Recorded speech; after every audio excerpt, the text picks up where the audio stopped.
அன்பு நேயர்களுக்கு வணக்கம். லக்ஷருத்ரன் சேனலுக்கு உங்களை அன்புடன் வரவேற்கிறேன். என்னோட சேனலை சப்ஸ்கிரைப் பண்ணி சப்போர்ட் பண்ற அனைத்து அன்பார்ந்த உள்ளங்களுக்கும் என்னுடைய மனமார்ந்த நன்றிகள்.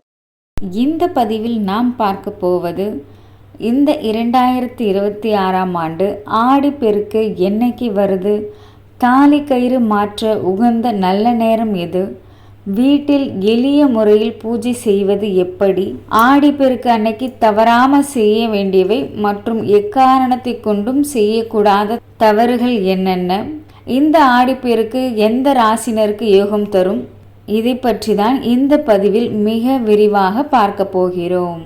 தமிழ் மாதங்களில் ஆடி மாதத்திற்கு என்று ஒரு தனித்துவமான ஆன்மீக சக்தி உண்டு. ஆடி மாதத்தில் சூரியனின் ஒளிக்கதிர்கள் பூமிக்கு தரும் ஆற்றலும், நீர்நிலைகளில் பெருகி வரும் நதியின் சக்தியும் மனித மனங்களுக்கும் குடும்பங்களுக்கும் மிகப்பெரிய நன்மையை தரும். அதுலேயும் குறிப்பாக ஆடி 18 பெருக்கு, ஆடி 18ஆம் பெருக்கு அன்னைக்கு நாம தொடங்குற எந்த ஒரு விஷயமும் பெருகி கொண்டே போகும் என்பது நமது முன்னோர்களின் வாக்கு. முதல்ல ஆடிப்பெருக்கோட சுவாரஸ்யமான ஆன்மீக வரலாற்றை தெரிஞ்சுப்போம்.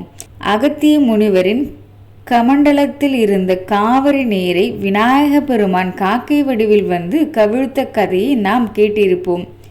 அப்படி பெருகெடுத்து வந்த காவிரி தாய் பூமிக்கு வந்து மக்களுக்கு செழிப்பை தந்த நாளே இந்த ஆடி 18. ஆடிப்பட்டம் தேடி விதை என்பார்கள். உழவர்கள் தங்கள் விவசாய பணிகளை தொடங்கி நதி தாய்க்கு நன்றி செலுத்தும் அற்புத திருநாள் இது. நீர்நிலைகளில் பெருகி வரும் நதியின் ஆற்றல் நமது மனங்களுக்கும் குடும்பங்களுக்கும் நேர்மறை ஆற்றலை தரும். பொதுவாகவே ஆடிப்பெருக்கு அன்னைக்கு தாலி கயிறு மாற்றுவது, காவிரி வழிபாடு செய்வது பற்றி பல பேருக்கு தெரியும். ஆனால் அன்றைய தினம் வீட்டில் செய்யக்கூடிய சின்ன சின்ன விஷயங்கள் எப்படி நமது வறுமையை நீக்கி செல்வ வளம் தரும் என்பது பலருக்கும் தெரிவதில்லை. அதே போல தெரியாமல் செய்யக்கூடிய சில தவறுகள் அதிர்ஷ்டத்தை தடுத்துவிடும். இந்த வீடியோவை முழுமையாக பாருங்கள். உங்கள் மனதில் இருக்கும் அத்தனை சந்தேகங்களுக்கும் தெளிவான விளக்கம் கிடைக்கும்.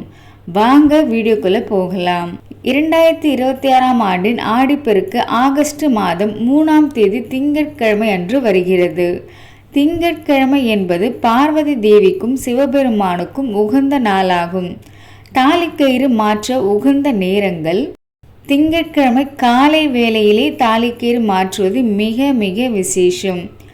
காலை முதன்மை நல்ல நேரம் காலை 6:15 மணி முதல் 7:15 மணி வரை. காலை இரண்டாம் நல்ல நேரம் காலை 9:15 மணி முதல் 10:15 மணி வரை. தவிர்க்க வேண்டிய நேரங்கள்: திங்கட்கிழமை ராகு காலம் காலை 7:30 மணி முதல் 9 மணி வரை மற்றும் யமகண்டம் காலை 10:30 மணி முதல் 12 மணி வரை உள்ளது. இந்த நேரங்களை முற்றிலும் தவிர்த்து விடுங்கள். இந்த 2026 ஆடிப்பெருக்கு நாளில் நதி வழிபாடும் லக்ஷ்மி வழிபாடும் செய்தால் மேஷம், கடகம், துலாம் மற்றும் மகரம் ஆகிய ராசிக்காரர்களுக்கு சிறப்பு யோகமும் தொழில் விருத்தியும் ஏற்படும்.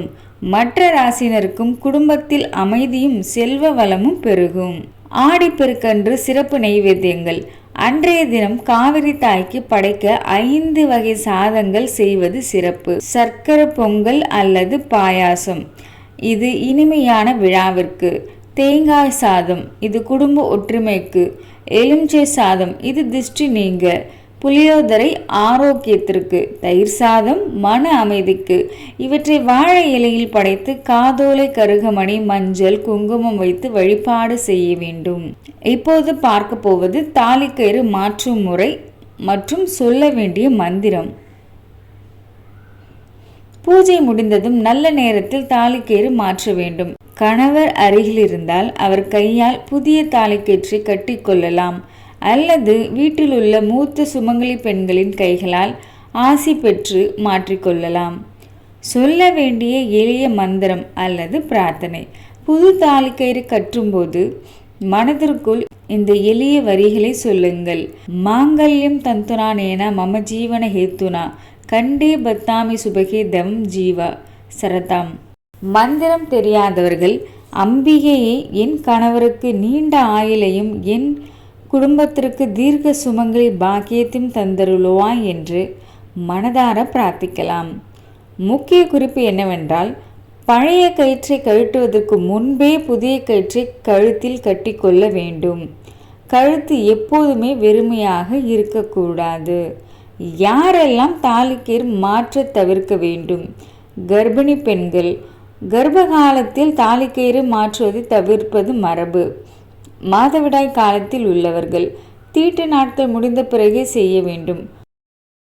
துக்க தீட்டு உள்ளவர்கள். குடும்பத்தில் சமீபத்தில் அசம்பாவிதம் திகழ்ந்து துக்க காலம் முடியாதவர்கள் தவிர்க்க வேண்டும்.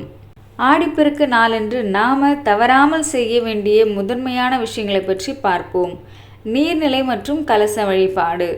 ஆடிப்பெருக்கு அன்றைய தினம் நீர்நிலைகளான ஆறு, குளம், ஏரிகளுக்கு சென்று வழிபட முடிந்தவர்கள் அங்கு சென்று காவிரி தாயை வழிபடலாம். போக முடியாதவர்கள் உங்கள் வீட்டின் பூஜை அறையிலே ஒரு செம்பு அல்லது பித்தளை சொம்பில் சுத்தமான நீர் நிரப்பி அதில் மஞ்சள், குங்குமம், ஏலக்காய், பச்சை கற்பூரம் போட்டு அது நதித்தாயாக பாவித்து வழிபாடு செய்ய வேண்டும். நீர்நிலைதான் இந்த நாளின் முக்கிய தெய்வம். புதிய தொடக்கங்கள் மற்றும் முதலீடு. ஆடிப்பெருக்கு என்றால் பெருகுதல் என்று பொருள். இந்த நாளில் நீங்கள் புதிதாக தொடங்கும் எந்த ஒரு நல்ல காரியமும் பல மடங்காக பெருகும். புதிய தொழில் தொடங்குவது அல்லது முன்பதிவு செய்வது, சேமிப்பு திட்டங்களில் பணம் முதலீடு செய்வது, தங்கம், வெள்ளி அல்லது வீட்டுக்கு தேவையான பாத்திரங்கள் வாங்குவது, குழந்தைகள் படிப்பு அல்லது கலைகளை கற்க தொடங்குவது, இந்நாளில் சேமிப்பில் வைக்கும் ஒரு சிறிய தொகை கூட எதிர்காலத்தில் உங்கள் செல்வத்தை பெருக்கும். சுமங்கலி பெண்களுக்கு ஆடிப்பெருக்கு மிக முக்கியமான நாள். பழைய தாலி கயிற்றை மாற்றி புதிய மஞ்சள் கயிற்றை கட்டிக்கொள்வது குடும்பத்தில் கணவனின் ஆயுளையும் சுமங்கலி பாக்கியத்தையும் நீடிக்க செய்யும். வீட்டில் உள்ள மூத்த சுமங்கலியின் ஆசையை பெற்று அல்லது கணவன் கையால் புதிய தாலிக்கயிற்றை கட்டிக்கொள்வது மிகவும் விசேஷம். தான தர்மங்கள் செய்வது. ஆடிப்பெருக்கு நாளில் தானம் செய்வதற்கு இணையான புண்ணியம் ஏதுமில்லை. அடுத்து மிக முக்கியமான பகுதி, ஆடிப்பெருக்கு நாளில் நாம் செய்யவே கூடாத தவறுகள் என்ன? வீட்டை பூட்டி வைத்துவிட்டு செல்வது. ஆடிப்பெருக்கு என்பது மகாலட்சுமி வீடுகளுக்கு எழுந்தருளும் நாள். அன்றைய தினம் வீட்டை பூட்டிவிட்டு நீண்ட தூர பயணம் செல்வதை தவிர்க்க வேண்டும். பூஜை அறையில் விளக்கேற்றி வாசலில் கோலமிட்டு வீட்டை மங்களகரமாக வைத்திருக்க வேண்டும். கடன் கொடுப்பது அல்லது வாங்குவது. ஆடிப்பெருக்கு நாளன்று எக்காரணத்தை கொண்டும் யாருக்கும் கடன் கொடுக்கவோ பிறரிடம் கடன் வாங்கவோ கூடாது. இந்நாளில் கொடுக்கும் பணம் வெளியேறி கொண்டே இருக்கும், வாங்கும் கடன் பெருகி கொண்டே போகும் என்பார்கள். எனவே பண வர்த்தனைகளில் கவனமாக இருக்க வேண்டும். வீட்டில் வாக்குவாதம் மற்றும் சண்டைகள். ஆடிப்பெருக்கு நாளில் வீட்டில் கோபப்படுவது, அழுது கொண்டே இருப்பது, கணவன் மனைவி இடையே வாக்குவாதம் செய்வது போன்றவற்றை முற்றிலும் தவிர்க்க வேண்டும். எந்த வீட்டில் அமைதியும் மகிழ்ச்சியும் இருக்கிறதோ அங்குதான் லக்ஷ்மி கலாட்சம் நிலைக்கும். பழைய தாலிக்கயிற்றை தவறாக கையாளுவது. தாலி கயிறு மாற்றும் போது பழைய கயிற்றை கழற்றி கண்ட இடங்களில் எறியக்கூடாது. அதை ஓடும் நீரில் விடலாம் அல்லது வீட்டில் உள்ள மரங்கள், செடிகளின் அடியில் போடலாம். அதே போல கழுத்தில் புதிய கயிறு கட்டும் வரை பழைய கயிற்றை கழற்றக்கூடாது. கழுத்து எப்போதும் வெறுமையாக இருக்கக்கூடாது. ஏழை எளியவர்களுக்கு அன்னதானம் வழங்குவது, சுமங்கலி பெண்களுக்கு மஞ்சள், குங்குமம், வெற்றிலைப்பாக்கு, வளைகள் கொடுப்பது, பசுமாட்டிற்கு அகத்திக்கீரை அல்லது பழங்கள் வழங்குவது, இந்நாளில் தரும் தானம் உங்கள் குடும்பத்திற்கு அக்ஷய பாத்திரமாக மாறி புண்ணியத்தை பெருக்கும். நகரவாசிகள் அல்லது வெளிநாட்டிற்கான எளிய முறைகள். நகரங்களில் அல்லது வெளிநாடுகளில் வசிப்பவர்கள் அருகில் ஆறுகள் இல்லையே என்று கவலைப்பட தேவையில்லை. உங்கள் வீட்டில் உள்ள குழாய் நீரையோ அல்லது மேல்நிலை தொட்டி நீரையோ கங்கா, யமுனை, சைவ, கோதாவரி, சரஸ்வதி, நர்மதி, சிந்து, காவேரி, ஜலஸ்மின் சந்நிதிம் குரு என்று கூறி நதியாக பாவித்து சொம்பில் நிரப்பி வழிபாடு செய்யலாம். இறைவனுக்கு நாம் காட்டும் பக்தியும் தூய்மையான மனமுமே முதன்மையானது.